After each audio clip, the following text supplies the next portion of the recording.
கிச்சனுக்கு வந்ததும் செய்கிற முதல் வேலை இந்த பால் காய்ச்சி எடுத்து வைக்கிறது தாங்க. அது என்னமோ தெரியல, காலையிலேருந்து பொழுது ஆரம்பிக்கும் போது கிச்சனுக்கு வந்ததுமே இந்த பாலை காய்ச்சி வச்சா தான் அன்றைக்கி டேவே நல்லா ஸ்டார்ட் ஆகிற மாதிரி இருக்குது. வாயை கட்டி வயிற்ற கட்டி கஷ்டப்பட்டதெல்லாம் போச்சேன்ற புலம்புற கதையில் ஆயிடுச்சுங்க என் கதை. 3 மாதமாக ரொம்ப கஷ்டப்பட்டு வாயை கட்டி வயிற்ற கட்டி பார்க்கறதெல்லாம் ஆசைப்பட்டதெல்லாம் வாங்கி சாப்பிடாம ரொம்பவும் கண்ட்ரோலாக இருந்து ஒரு 5 கிலோ வெயிட் லாஸ் பண்ணாங்க.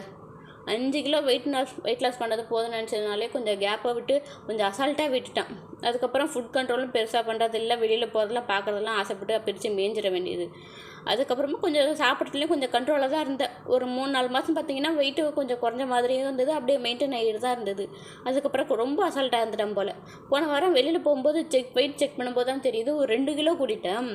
இது எப்படி தான் கூடிச்சுனே தெரியல, நான் ரொம்ப அசால்ட்டாக இருந்தது அந்த விளைவு போல். இதுக்கப்புறமும் இந்த கஷ்டப்பட்டு திரும்ப 3 மாதம் டயட் இருந்து எக்ஸசைஸ் பண்ணி இதெல்லாம் ஃபாலோ பண்ணணும்னு நினச்சாலே ரொம்பவே கஷ்டமாக இருக்குது. விற்கிற விலையில் தங்கம் வாங்குறது எவ்வளோ பெருசாக இருக்கோ அந்த மாதிரி இந்த வெயிட்டை குறைக்கிறதும் அவ்வளோ பெருசாக இருக்குங்க.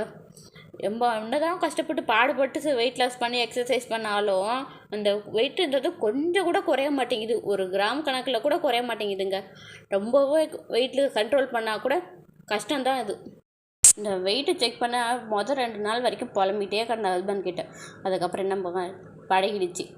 எப்பயும் போல் ரெகுலராக ஒர்க்கவும் பார்க்க ஆரம்பிச்சிட்டேன். ஃபுட்டுன்றது சாப்பிட்றதுல கொஞ்சம் ரொம்ப வயிறு மட்டும் சாப்பிடாம கொஞ்சம் லைட்டாக வயிறு பசியில் இருக்க மாதிரி சாப்பிட்டுக்கிட்டோன்னு வச்சுக்கலாம், நமக்கு அந்தளவுக்கு வெயிட் ஏறாது. இன்றைக்கி வெயிட் லாஸ் பொங்கல் தாங்க செய்ய போகிறேன். என் பையனுக்கும் சேர்த்து இது தான். இந்த வரகரிசியில் பொங்கல் செஞ்சுட்டு இன்றைக்கி வெள்ளிக்கிழமையா, அதனால் மங்களகரமாக நம்ம எப்போவுமே சாம்பார் தான் வைப்போம். அதனால் சாம்பாரும் வச்சு ரெடி பண்ணிட்டேன். இந்த சாம்பார் பார்த்திங்கன்னா செய்யும்போது கரெக்டாக தான் வந்து நல்ல சாம்பாரில் பார்த்து நல்லா மஞ்சளாக கலராக இருந்தது. இந்த புளி எப்போ கரைச்சி ஊற்றினோ அப்போவே இந்த கலர் பார்த்திங்கன்னா மாறிடுச்சு. இந்த கலரை பார்த்ததுமே எனக்கு மைண்டே அப்செட் ஆகிடுச்சிங்க. சரி என்ன பண்ணுறது, அதே தான் வச்சு சாப்பிட்டணும், திரும்ப போய் சாம்பாரை வைக்க முடியும். இந்த புளியை முதல்ல மாற்றணும் போல். பையனுக்கு ஸ்கூல் லஞ்சுக்கு பார்த்திங்கன்னா நீ சாம்பாரை வச்சு இந்த பூசணிக்காய் வறுவல் தான் ரெடி பண்ணேன். இந்த வறுவல் பார்த்திங்கன்னா ரொம்பவே சிம்பிளாக இருக்கும். ஒரு தாளிப்பு போட்டு உப்பு போட்டு அப்படியே வேக வச்சு எடுத்தால் போதும். பையனுக்கு லஞ்சு ஸ்நாக்ஸ் எல்லாமே பேக் பண்ணி முடிச்சிட்டேன். பையனையும் பேக் பண்ணி முடிச்சுட்டு அடுத்ததான் இன்றைக்கி வெள்ளிக்கிழமை இல்லையா, நிறைய வேலை இருக்குங்க, வந்து பார்க்க வேண்டியதான். இதே மாதிரி நெக்ஸ்ட் வீடியோவில் பார்க்கலாம். பாய்.